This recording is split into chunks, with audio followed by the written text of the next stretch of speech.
प्रजापतये त्वमेव प्रत्यक्षं तत्त्वमसि त्वमेव केवलं कर्तासि त्वमेव केवलं धर्तासि त्वमेव केवलं हर्तासि त्वमेव सर्वं खल्विदं ब्रह्मासि त्वं साक्षादात्मासि नित्यं त्रितं वच्मि सत्यं वच्मि अवत्वं मा अववक्तारम् अवश्रोतारम् अवदातारम् अवधातारम् अवानुचानम् अवशिष्यम् अवपश्चातात् अवं पुरस्तात् अवोत्तरात्तात् अवदक्षिणात्तात् अवचोर्ध्वात्तात् अवोदरात्तात् सर्वतो मां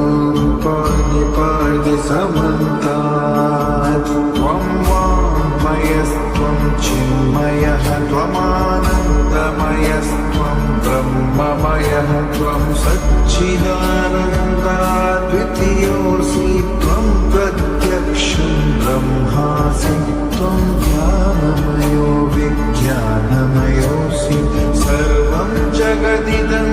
त्वत्तो जायते सर्वं जगदिदं त्वत्तस्तिष्ठति सर्वं जगदिदं त्वयि लयमीष्यति सर्वं जगदिदं त्वयि प्रत्येति त्वं भूमिरापो नलो निलो नभः त्वं चत्वारि वाक्पदानि त्वं गुणत्रयातीतः त्वम् अवस्थात्रयातीतः त्वं देहत्रयातीतः त्वं कालत्रयातीतः त्वं मूलाधारस्थितोऽसि नित्यं त्वं शक्तित्रयात्मकः त्वं योगिनो ध्यानन्ति नित्यं त्वं ब्रह्मा त्वं विष्णुस्त्वं रुद्रस्त्वम् इन्द्रस्त्वम् अग्निस्त्वं वायुस्त्वं सूर्यस्त्वं चन्द्रमास्त्वं ब्रह्मा भूर्भुवस्सुवरो गणादीं पूर्वमुच्चार्य वर्णादींस्तदनन्तरम् अनुस्वारः परतरः अर्धेन्दुरसितं तारेण रुद्रम् एतत्त्वमनुस्वरूपम् गकारः पूर्वरूपम्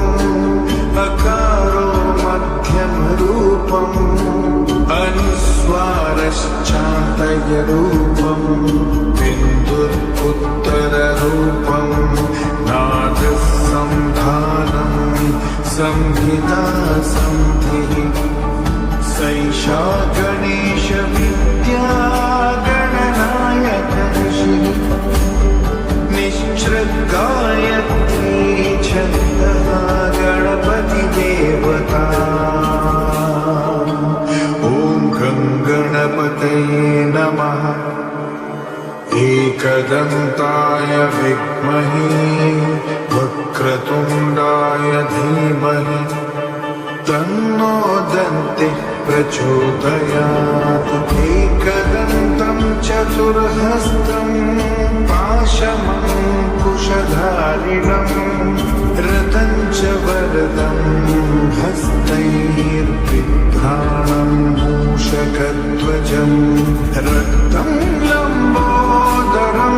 शूर्पकर्णकं रक्तवाससं रक्तगन्धानुलिप्ताङ्गं रक्तपुष्पैः सुपूजितं भक्तानुकम्पिनं देवं जगत्कारणमच्युतम् आविर्भूतं च सृष्ट्यादौ प्रकृतेः पुरुषात्परम् एवं ध्यायति यो नित्यं स योगी योगिनां वरः नमो व्राता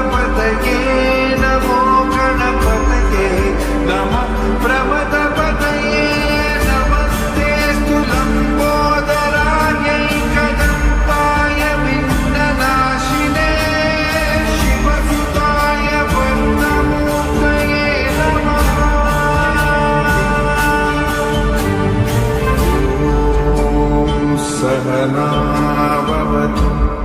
सहनौ भुनक्तु सह वीर्यं करवावहै